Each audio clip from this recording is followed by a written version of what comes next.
ډاکټر عبدالغفار د په قتل رسولی ده.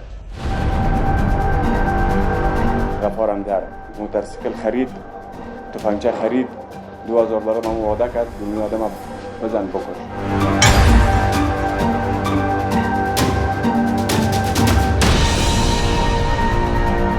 اسلامی د ورونو لخوا ونیول شو او هغه اوس بندي ده.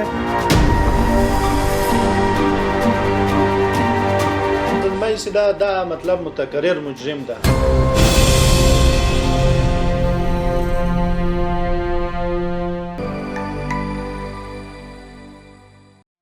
دا هغه قاتل دی چې 2 کاله وړاندې یو ډاکټر د کابل ښار په 8مه ناحیه کې په قتل رسولی و او وروسته له هیواد څخه بهر تللی و. د 8مې حوزې مسؤلینو د شکردرې د امنیې قمندانۍ په همکارۍ دغه قاتل نیولی دی. په دغه قتل کې 2 کسانو لاس درلودی چې یو کس یې وړاندې د امنیتي ځواکونو له لوري نیول شوی او زلمی نومی کس تازه د 8مې حوزې د ځواکونو له لوري نیول شوی دی. دغه ډاکټر د کابل پوهنتون استاد هم و او معاینه خانه یې هم درلوده.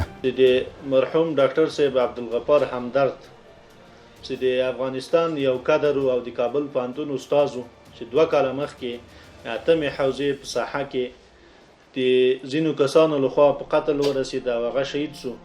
په هغه وخت کې د موږ مجاهدین په دې توانېدلي وو چې یو کس اسامي نورالله چې د قتل پلان یې جوړ کړی و او یو حجرتي قاتل یې نیولی و، هغه موږ په هغه وخت کې نیولی و. خو اوس الحمدلله د شکردرې امنیې قمندانۍ په همکارۍ باندې موږ په دې وتوانېدلو چې هغه اصلي فاعل د قضیې د چا لخوا نه چې ډاکټر صاحب عبدالغفار همدرد په قتل رسېدلی و هغه ونیسو. قاتل په خپلو اعترافاتو کې منلي چې ډاکټر عبدالرحمن همدرد یې د $2000 په مقابل کې وژلی دی. دایي تحقیقاتو کې دا سړی په دې باندې معترف ده چې مطلب ډاکټر عبدالغفار د په قتل رسولی ده او د اسامي نورالله لخوا نه دته $2000 منل سوي و او د هغه د $2000 په مقابل کې مرحوم ډاکټر صاحب شهادت رسولی. نیول شوی قاتل بیا د ډاکټر عبدالرحمن د وژلو قضیه داسې بیانوي. دکتر نورالله تلویز دواخانه برای قتل غفارم در موتورسیکل خرید، تفنگچه خرید، $2000 من وعده کرد دنیا آدم بزن بکش. کاروبار مرا خراب کرد. من زدمش از پیش من با شهادت رسید. مسیر را دیگه حرکت کردم و فهمیدم که گفتن کشته شده. مو بوده که چی را گرفتن نورالله را. یک بدرک نورالله سلام مال جرمنی است. او برام زنگ زد. گفت دکتر غفارم در شهید شده. نورالله را اوزه بود. د 8مې حوزې جنایي مسؤلین وایي نیول شوی قاتل متکرر مجرم دی او په ګڼو نور قضایاوو کې لاس لري. زلمی چې دا مطلب متکرر مجرم ده، نه یوازې داسې شهید د ډاکټر صاحب قتل رسولی بلکې دا یو بله قضیه د مجروحیت لري چې اشرف په نوم باندې یو سړی د مجروح کړی و، هغه تقریبا اوس فلج ده، هغه په ده باندې عارض ده.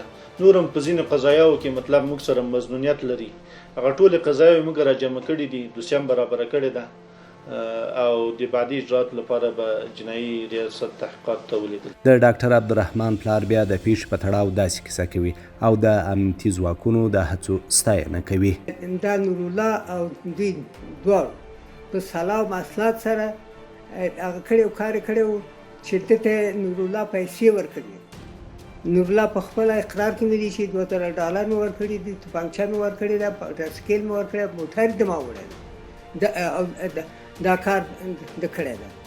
بیا هغه و چې نورالله په وخت امارت اسلامي د ورونو لخوا ونیول شو او هغه اوس بندي ده او دی ورک بیا چې د امارت ورونو تشکر کوو هغه کوو چې دوی په تلاش او په هغه داګیر شو. یو بل تن چې د زلمي له لوري 2 کاله وړاندې ټپه شوی او اوس مهال فلج شوی او د ژوند سختې شپې تیروي د قضیې په تړاو داسې کیسه کوي.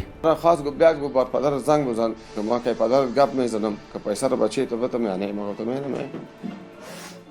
ما که موجا آمدم دیگه تو فکر بکنم یک دامتر دور بودم از وقت فنجر مرمی تیر کرده بودم پشتر خود دست خود گرفته بود یک دامتر دور که می رسیدم همینجا سال ما شلیک مرمی رو کرد. از وقتی که مرمی ما رو زده دمی 2.5 سال زندگی ما رو تباه کرده. صاحب 6 تا اولادایم است. این اطلاعات مرکز پایم کار نمیکنه. ما تشکری میکنم از پلیس حوزه 8 که بیادر خند به ما در ظرف 5 دقیقه رسیدن و ما آمدن که زندگی مرا نجات دادن. مرا از بین برده بود و مدت کارمند آمدن مردم موتر خود انداختن، مرد افغان شفا انتقال دادن، افغان شفا امرجنسی. د کابل ښار امنیتي مسؤلین ټولو هیوادوالو ته ډاډ ورکوي چې د هغو ډلو پر وړاندې به جدي اقدامات وکړي چې په کابل ښار کې جنایي پیښې کوي.